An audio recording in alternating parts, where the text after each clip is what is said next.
Hey Marcus, how you doing? John Hall from Channel 7 here in Boston. How would you gauge the mood of the team at practice? It looked like you were dancing to some Michael Jackson, and you guys pretty loose? Yeah, it's a blessed day, man. We get to wake up and have another opportunity to come out here and do what we love to do. Um, Not many people have that opportunity, so so just another day for us.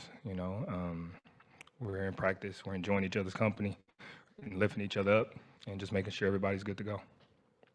Would you say the team plays better? I mean, the proverbial backs against the wall. Do you guys play better when you're desperate? I think anybody does, in that standpoint of you kind of have to. For us, we've been doing it all season, just for the simple fact we've been really on that back end of catching up with everybody else. So we've kind of been forced to play with our backs against the wall, and we got real used to it, where it's kind of part of us in our nature now. So it's nothing new to us. It's another game. It's another tough game, and we're in our house. Question on the right. Deniz Aksoy from Sport TV Turkey. You're going to play in your home, TD Garden, and this is your advantage. But other than this advantage as a team, from your own perspective, what kind of advantages more that you have? I think any team, any player tell you being able to sleep in your own bed, back to something familiar. You get to get back to your routine, and things like that. So, really those type of things off the court. And we all know about the things on the court. So it's really those off the court things, getting your extra rest that you probably wouldn't get on the road because you're uncomfortable, adjusting to the time difference, and things like that. We'll go to Shane on the right. Hey, Marcus. Shane Young with Ford Sports. This deep into a playoff series with both offenses seemingly in the mud at times, how much would you say a series comes down to being less creative and just nailing the simple things offensively? It's key. It's key. Everybody knows each other's X's and O's.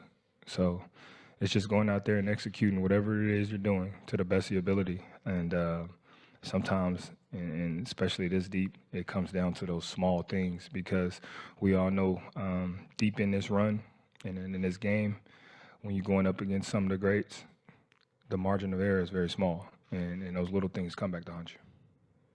We'll go to Dan on the left. Hey, Marcus. Dan Wicke with the Los Angeles Times. I hope you'll permit a little bit of a bigger picture question. When you play for the Boston Celtics in this city, obviously the support you get is almost unmatched in the league. When you leave Boston, it maybe comes the other direction. Have you embraced that? Have you enjoyed kind of that role as sort of villain isn't the right word, but I think you know what I'm talking about. Definitely. I mean, listen, I'm doing something right, am I? You know what I'm saying? My mom always used to tell me, if nobody's talking about you, you ain't doing nothing right.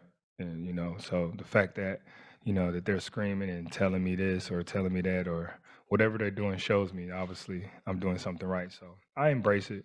It's part of it. You got to accept the good. You got to accept the bad that comes with it. We're professionals, and it's part of the game.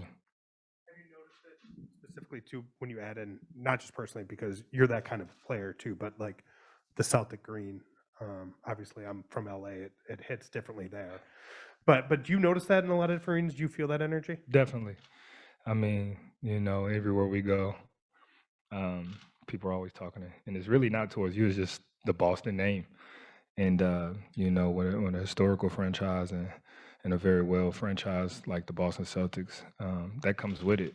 When you're doing something great or you're part of a great culture, it happens, and you take it and you run with it. Anything else for Marcus? Just real quick, do you think about Russell and Bird and Pierce and all the greats before you and how you could be part of that Celtics legacy? Definitely. It's definitely something that motivates us. Not just myself, this team, to be able to do something special and have our names, with those guys to do it. And it's an honor to even be talked about, to have that opportunity. So this is something we definitely think about. Thanks, Marcus. Thank you, guys.